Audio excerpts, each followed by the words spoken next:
Dear friends, it's incredible to take the floor after the Palestinian speeches. I'm replacing José Nivoy, who I want to say hello to with all my heart and all the organization, all the members. Hopefully he was able to come back to Italy last night, as was said, but I'd like to honor him once again because I think it's essential. Greta, Rimassan, everyone who is in the Israeli jails, tortured in unacceptable conditions. There are years where nothing happens and weeks or where decades take place. I think that everybody knows this sentence, and this is what we are experiencing in Italy. You saw during the month of August the two great general strikes on 22nd of September in October, and the great demonstration that took place yesterday afternoon in Rome, with 1 million people were on the streets in the capital to say no to the genocide, to the no to the complicity of Italy to this genocide. In September, we had 1 million people blocking the bay. On October 3rd, 2 million people. So this movement is growing, increasing, and this is extremely important. We must focus on this. Many have asked us a question: why in Italy? Why all of a sudden? Why have these decades been taking place in weeks? It's difficult to answer. In the midst of the movement, we are in the midst of it. We are organizing the next blockade, but it's worth it. It's really worth stopping at some point to better understand what is happening, because it's also helpful to us to strengthen our movement. One essential thing is that without Palestine, this wouldn't have been possible. So we need to take this first and foremost into consideration. It's not just Palestine, but it's the Palestinian resistance. It's the fact that the Palestinians, people, even under this colonization, are not passive and do not accept what is happening. They are demonstrating, they are fighting, and this is the expression of an incredible strength, power that opened our eyes.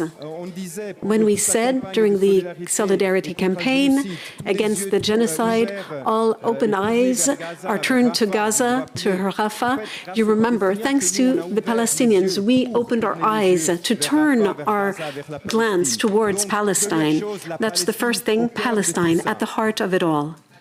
The second thing, also very important, we saw in the last years, since October 7th, 2023, an incredible accumulation of strength, forces. So these strengths were not just the fruit of a spontaneous abstract activity. It was the work of each and every one of us that daily went down on the streets, distributing, handing out leaflets and small actions with it's never useless. And the proof is the general strike on the 22nd of September and October 3rd. 2 general strikes in 10 days, something we haven't seen in decades in Italy and in all of Europe even.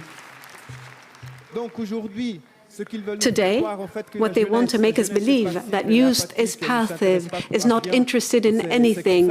That's what television says. The domineering classes say about youth. What we have seen in Italy is exactly the opposite. Since the 7th of October of 2023, we see how active the youth has been.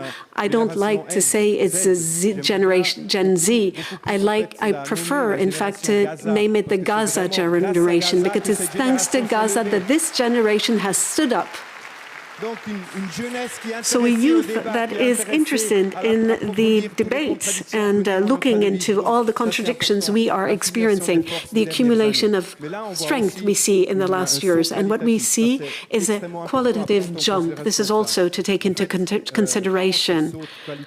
How has this leap taken place? Thanks to the entry of the working class. Without the working class blockade working and demonstrating, it is never able to produce what we have been able to produce. What have they done? In fact, it started with the Dockers. You know the story very well. We just mentioned it. They were able to do at least two things. The first thing was to connect an international question to a social question in Italy, because they said, yes, we were blocking the transportation of weapons, ammunition, explosives towards Israel, and before towards Saudi Arabia, because there were already people in 2021 who already led actions against Saudi Arabia, bombing Yemen. That is nothing new. It has already been organized in the past, but it already said no to the war, no to the genocide, but yes to our security at the working place. It's dangerous to work with explosives in our containers, and that concerned all of the working class in Italy and around the world. Everywhere, people became aware that of what was happening in our country and in the world. So that was the first aspect. The second element, more recently, with the blockade, the general strike, all of a sudden the strike became a fighting tool within the hands of the working class. And this is something that had disappeared in the last 10 years. And this is thanks to the Dockers, thanks to the working class. This tool has become thinkable, powerful again in the hands of the working class. It had an influence for youth. Youth took the floor after the call that you heard about. Ricardo said, we're going to block everything. We're going to have an international strike. The next day, young people in universities passed on the same call. And the day of the strike, they all took part. So it's a great influence. And there are contradictions, obviously. The first one at the heart of the unionist movement, and that is very important for the French unionists with which we debate greatly. We discuss everything that was built with the Dockers started thanks to the important work done by the basic union, which wasn't a confederate one. They even tried, the CGIL even tried to boycott the strike on September 22nd, calling for one on the 19th of September. It was a failure. They were forced, thanks to the strength of the movement for Palestine, to adhere to the date in October. This is something we must insist upon, strengthen, and at the same time put pressure on the confederal unions as well, so that they adopt the right position. A second contradiction that opens a breach within the government. For several weeks, Giorgia Meloni's government is not able not to speak about Palestine. It is forced to do so. It is forced to take the floor on Palestine, the ships, and on what is happening with the ministers that want to make the general strike illegal. And they said, okay, if you're going on strike on a Friday because you want a long weekend, no, workers refuse receiving their salary for a day to be on strike for Palestine, for working and living conditions. And this is something we must deepen and go further into. The government thought they could treat Palestine in an administrative way, as it did for all other issues. No, the Italian people reacted and deeply to the ethical issue. So it wasn't an economic or governmental question that mobilized thousands and thousands of people, but not moral questions, ethical questions. So I'm coming to my conclusion, because the second question that you are all asking, what should we do next? There were two general strikes. What can we do now? I believe that we, as a political organization, even the media, the mass media, had to recognize that the strikes organized and the massive mobilizations happened thanks to the basic union, the People's Union.